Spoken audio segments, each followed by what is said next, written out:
it's lacking.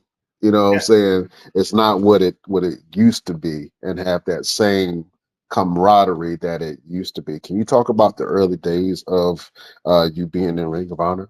Yeah. I love the Ring of Honor locker room. What what's out there today, I don't consider Ring of Honor because, like you said, it's lacking that soul. It's lacking that edge. We were the underdogs all the time.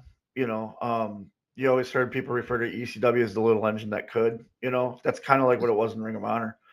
Right. And starting out there, you're nervous because it's Ring of Honor and they have all these expectations. And my character, I was always like, why is my character coming to Ring of Honor? I don't do all the big flippy stuff. You know what I mean? That Ring of Honor is known for.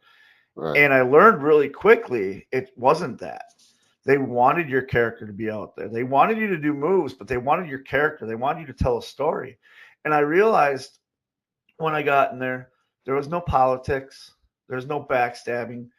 You know, like you see on the indies and stuff. It's the whole locker room is trying to make that show the best show that they could put on for those fans that are paying.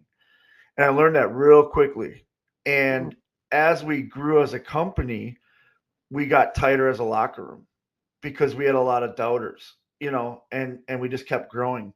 And I remember when we first um, moving from the smaller buildings into the bigger buildings, and the Bucks and Cody were leaving, and everyone, the internet was just going crazy that Ring of Honor is going to shut down. It's going to, you know, now that the Elite's gone, it's gonna close its doors. It's not going to be good.